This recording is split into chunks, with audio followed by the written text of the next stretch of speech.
욥을 말하면 누구나 떠올리는 단어가 있어요. 고난입니다. 정말로 욥은 고난의 사람입니다.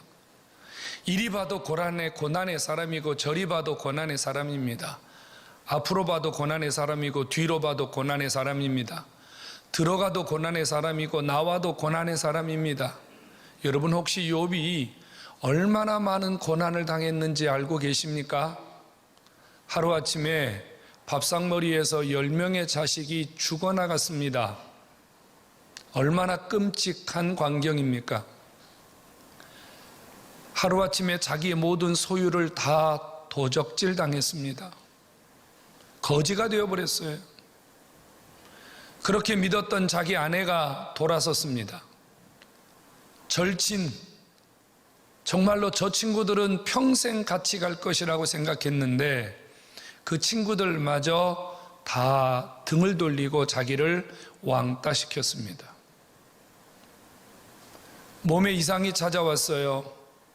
잿구더미 위에서 자기의 몸을 기왓장으로 벅벅 긁어야 할 만큼 그의 몸은 괴로움과 고통 속에 던져졌습니다.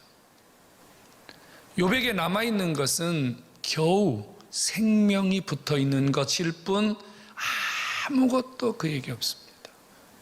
혹시 이런 경험 해보신 분 있습니까? 목사님, 저 고난을 겪었습니다. 풍파를 겪었습니다. 환난을 겪었습니다. 욥이 당한 고난만큼 고난 당해보셨나요? 자식을 한꺼번에 다 잃어보신 적 있으세요? 하루아침에 거지가 되어서 길바닥에 나앉으신 적이 있나요?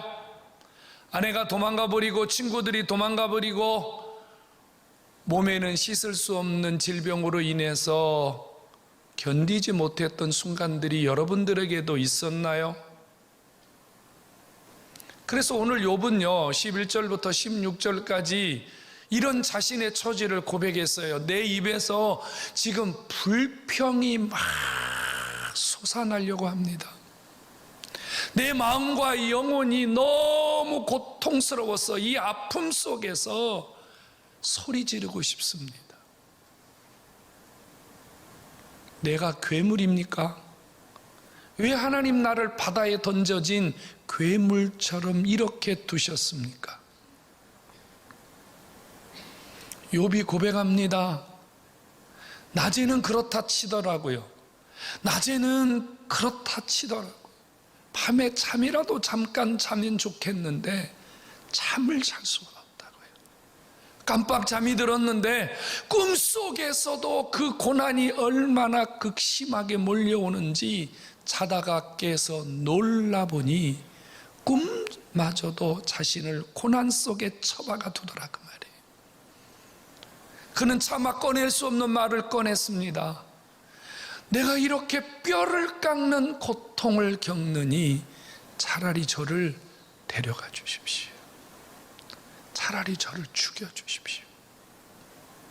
여러분 이런 심정을 가져본 적이 있습니까? 이런 처지에서 홀로 앉아서 쓰라린 눈물을 견딜 수 없는 고통을 끌어안고 울부짖어 본 적이 있습니까? 그런데 더 기가 막힌 건 뭐냐면요, 욥이 이렇게 말할 수 없는 아픔과 고난과 절망과 정말로 몸서리치는 고통을 당하고 있는데 하나님께서요 이런 말씀을 하세요. 주께서 욥에게 눈을 돌리지 아니하시며 침 삼킬 동안도 그를 놓지 아니하셨다. 이상하지 않아요, 여러분? 너무 이상하지 않아요? 욥이 지금 죽을 지경인데 하나님이 눈을 돌리지 아니하시면서 지켜만 보고 계셨고 침을 삼킬 동안 욥을 지켜보시면서 아무것도 하지 않고 그냥 계셨다는 말입니다. 어떻게 이럴 수가 있습니까? 차라리 안 보셨다면 이해할 수 있어요.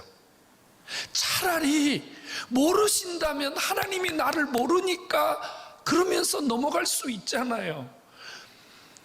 주님이 두 눈을 부릅뜨고 24시간 지켜보시며 침 삼킬 동안도 놓치지 않고 욥의 모든 것을 지켜보시던 그 하나님이 아무것도 하지 아니하시고 침묵하시고 두 손 놓으시고 그냥 계시다니, 도대체 이럴 수는 없지 않아요, 여러분? 입장 바꿔 생각해 보세요. 여러분들이 지금 죽을 지경입니다. 여러분들이 지금 견딜 수 없어요. 잠도 못 자고 앉을 수도 없고 설 수도 없고 뭐 누구한테 말할 수도 없고, 그런데 하나님이 여러분들을 외면하신다고 생각해 봐요. 견딜 수 있어요? 어떻게 여러분 그런 하나님을 우리가 상상이나 할 수 있겠습니까? 그런데 오늘 성경은요, 그런 상황을 욥에게 하나님이 지금 대하고 있다는 거예요. 욥이 지금 그런 처지에 놓여 있다고 말이에요. 왜 그러시는 겁니까? 하나님이 왜 욥을 못 본 척 하시는 거죠? 왜 하나님이 욥을 붙들어 주지 않는 거죠? 왜 욥이 당하는 고난을 왜 하나님이 지금 구원해 주지 않는 겁니까? 도대체 욥이 뭔 잘못을 한 겁니까? 아니면 하나님이 지금 능력이 없으신 겁니까?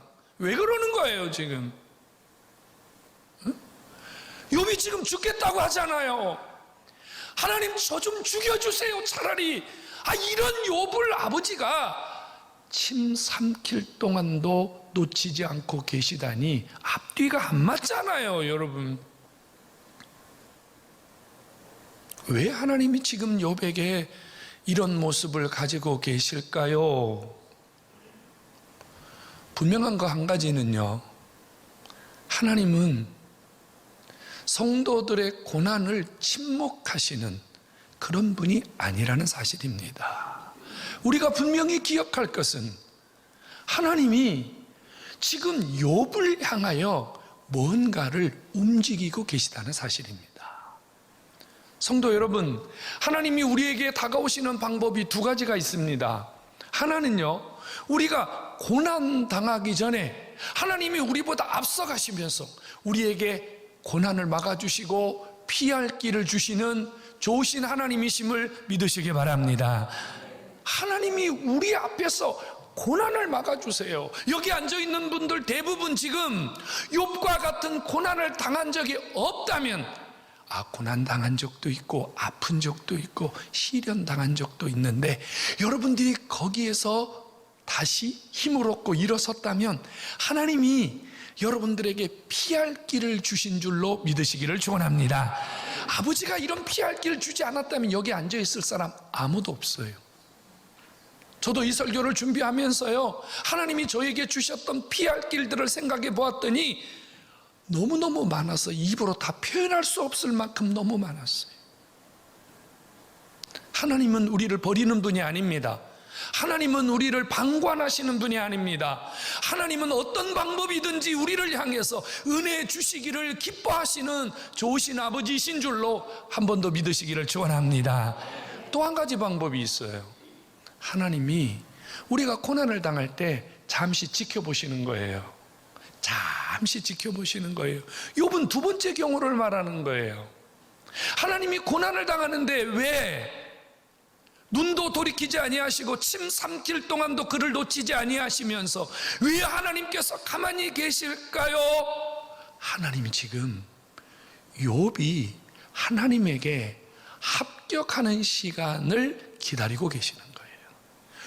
하나님은 지금 욥이 하나님의 마음에 합하는 시간, 하나님이 지금 욥을 훈련하고 계시거든요. 연단하고 계시거든요. 그 연단의 시간이 끝나는 그 시간을 아버지가 지금 잠시 지켜보고 계시는 거예요. 뭐 때문에요? 이 고난을 통해서, 이 연단을 통해서 하나님이 욥에게 더 큰 복을 주시려고 아버지가 잠시 보이지 아니하는 하나님의 손으로 붙들고 계심을 믿으시기를 축원합니다. 저는 이것을 증명할 수가 있어요. 욥이 이런 혹독한 고난을 당하다가 그냥 쓰러져 죽은 게 아니거든요. 욥이 고난과 환난, 아픔, 상처 속에서 패배자로 끝난 게 아니거든요. 욥기 42장 10절로 17절에 보면요, 하나님이 욥의 모년에 갑절이나 더하는 복을 주셨다. 그러니 분명한 것은 하나님이 지금 이 욥의 시간표 속에서 하나님이 지금 더 놀라운 세계를 준비하시면서 욥이 느낄 수 없는 하나님의 손, 욥이 느낄 수 없는 하나님의 팔로 그를 붙들고 계심을 믿으시기를 축원합니다. 욥은 그걸 알았거든요. 욥은 그걸 알았어요. 그래서 11절부터 16절만 보면 마치 욥이 불평하는 것처럼 보이지만 아니에요, 여러분. 욥은 불평한 사람이 아니에요. 욥은 원망하고 하나님을 향해서 자신의 신세를 한탄하던 그런 사람이 아니에요. 욥기 42장을 읽어보세요. 1장부터 42장 속에 욥은 하나님 앞에 단 한마디도 그런 표현을 한 적이 없어요. 그런데 왜 11절과 16절에는 하나님 나 욕 나올 것 같아요. 하나님 제가 괴물입니까? 하나님 저 지금 잠도 못 자고 꿈을 꿔도 미치겠어요. 차라리 저 죽여주세요. 욥이 이런 표현을 한 것은 불신앙이고 잘못된 겁니까? 아니라는 얘기예요. 욥은 정말로 욕이 나올 수밖에 없는 상황이고 잠을 들 수 없는 상황이고 뼈를 깎는 고통 속에서 죽여달라고 하고 싶은 그런 상황이지만 침 삼킬 동안도 자기를 놓치지 아니하시는 하나님이 계심을 알았기 때문에 그래도 내가 지금 이런 상황에서 견디고 있습니다. 내가 이런 상황에서도 고난에 무릎 꿇지 않고 하나님 내가 신앙을 지킵니다라고 하는 자신의 신앙 고백이 이 속에 숨겨져 있음을 깨닫기를 축원합니다. 성도 여러분, 욥은 고난을 통해서 복을 받았어요. 그럼 도대체 욥이 고난 속에서 뭘 했길래, 조금 전에 말씀드렸잖아요. 돈도 다 도망가 버리고 자식도 도망가 버리고 친구도 도망가 버리고 마누라도 도망가 버리고 몸도 다 상해 버리고 아무것도 할 수 없는 이런 상황에서 욥이 뭘 했길래 하나님 앞에 더 큰 복을 받았냐 그 말이에요. 오늘 주 앞에 나오신 여러분, 욥이 받은 축복의 비결을 여러분들도 부여잡아서 욥처럼 여러분들의 모년, 여러분들의 시간표 속에서 하나님이 준비하신 기적을 이룰 수 있기를 주의 이름으로 축원합니다. 욥은 세 가지 했어요. 하나는 뭘 했냐면요, 하나님의 주권을 믿었어요. 하나님의 주권. 여러분, 주권이 뭔지 아세요? 주권이란 자기에게 있는 모든 것을 자기 것으로 여기지 아니하시고 모든 것을 하나님의 소유로 여기며 하나님이 자신에게 어떤 결과를 주시든지 그것을 아멘으로 받아들이는 것이 주권을 믿는 신앙임을 깨닫기 바랍니다. 내 것 없다고 말이에요, 쉽게 말하면. 그래서 욥이 1장 21절과 22절에서 뭐라고 고백했냐면요, 내가 알몸으로 나와서 알몸으로 주 앞에 돌아가는데 뭔 불평할 거 있냐 이 말이에요. 주신 이도 여호와시요 거두시는 이도 여호와시니. 욥이 뭐라고 고백한 줄 아세요? 나는 오직 하나님만 찬양할 뿐이라. 이게 주권신앙이에요. 주권신앙. 이것을 욥이 많이 누릴 때도 고백했지만 욥의 신앙이 대단한 것은요, 다 없어진 후에도 1장 22절에 이렇게 말했거든요. 이 모든 일 후에, 이 말은 모든 것이 다 없어진 후에도, 배신당한 후에도, 거지가 된 후에도, 몸이 아픈 후에도, 아무도 자기를 알아주지 않는 후에도 욥은 하나님께 범죄하지 아니하였더라. 하나님 나 왜 그랬어요? 하나님 저에게 왜 그랬어요 도대체? 어떻게 하나님 나한테 이럴 수가 있어요? 이런 말 한마디 하지 않았다 이 말이에요. 뭐 때문에요? 하나님이 나에게 주권을 가지고 내 생명 주신 아버지, 내 물질 주신 아버지, 내 시간 주신 아버지, 내 자식 주신 아버지, 아버지가 쓰시겠다고 아버지가 원하시는 대로 아버지가 가져가시니 주여 그래도 고맙습니다 이랬더니 아버지가 이런 주권 신앙 보시고 욥의 모년에 상상할 수 없는 축복의 세계를 열어주신 줄로 믿으시기를 축원합니다. 여러분, 복은 주권 신앙을 가진 자에게 찾아옵니다. 내 겁니다. 나 이거 못 놓습니다. 자꾸 왜 이러세요? 이거 제 걸 가지고. 하나님 앞에 우리가 이런 마음 가지면 하나님이 침묵하세요. 주권 신앙, 하나님의 것을 인정하고 하나님이 하시는 대로 아멘 하는 것, 이것이 주권 신앙입니다. 오늘 주 앞에 나오신 여러분 한 사람 한 사람을 향하신 여러분들의 삶을 깊이 관계하시며 여러분들의 삶을 어루만지시는 아버지가 계심을 믿으시기를 축원합니다. 또 하나는요, 욥이 하나님의 말씀을 붙들었어요. 23장 10절로 12절에 보면요, 욥이 이런 고백을 하거든요. 내가 그의 걸음을 바로 따라갔으며 내가 좌로나 우로나 치우치지도 아니하였고. 진짜 중요한 말은 다음번이에요.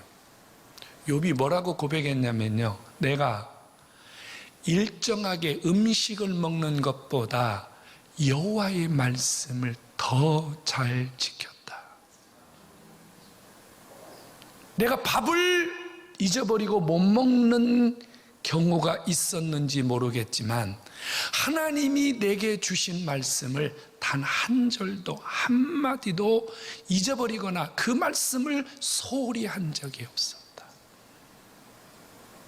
아버지가 뭘 보셨어요?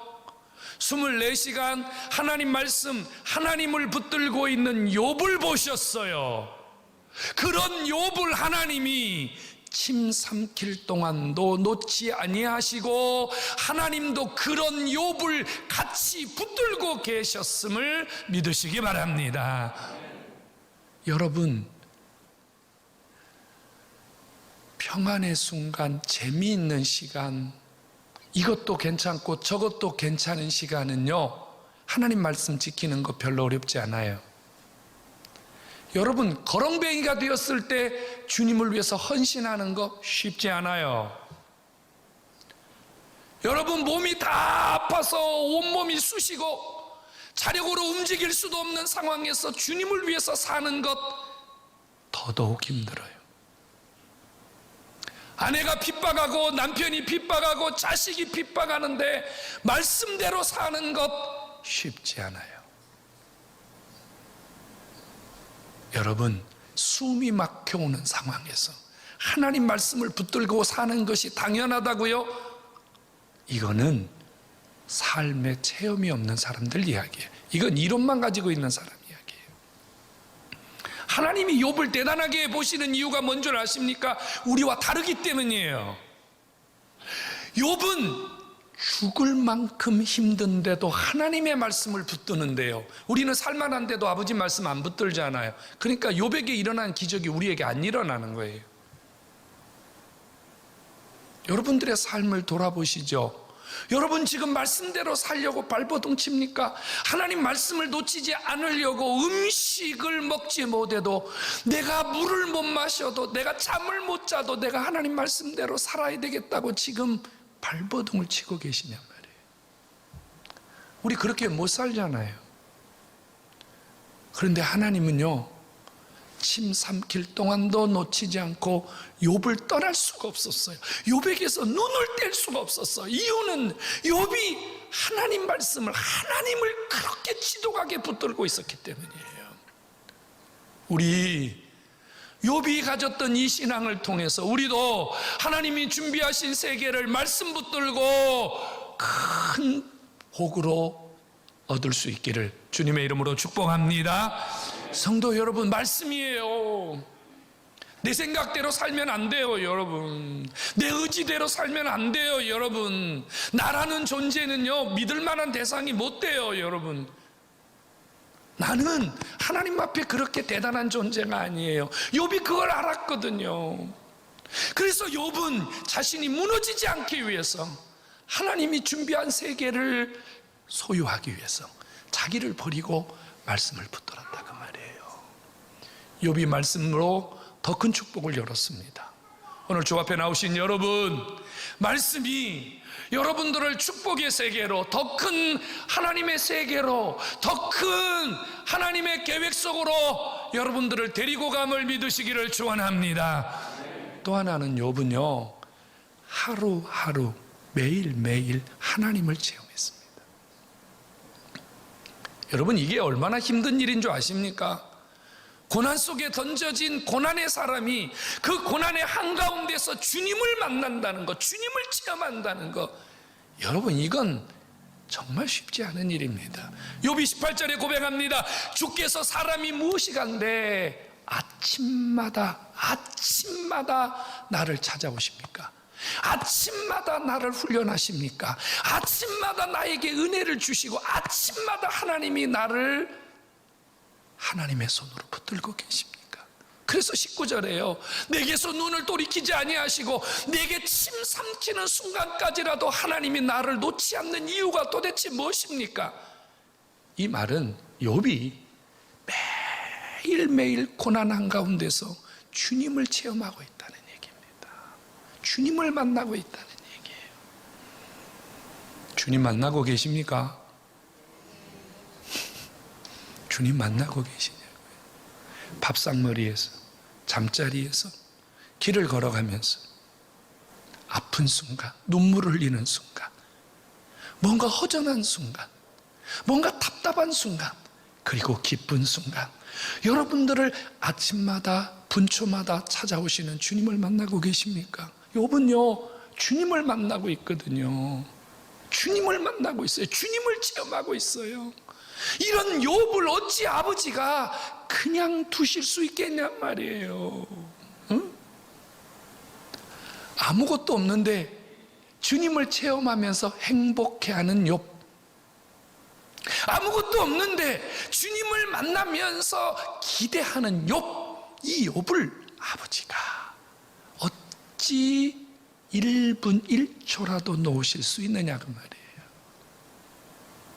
성도 여러분, 욥은요, 모든 순간에 하나님을 붙들고 하나님이 주시는 시간표를 제 것으로 삼는 축복의 사람이었음을 믿으시기를 축원합니다. 지금 여기 있는 분들 중에 답답한 분 있으시죠? 내 삶은 왜 이렇게 답답할까? 나는 왜 이렇게 하는 것마다 안 될까?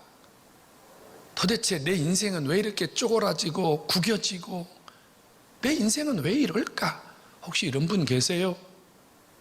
혹시 시험이 들었거나 지금 뭔가 시리에 빠져서 용기를 잃어버린 자가 계세요? 욥을 보세요.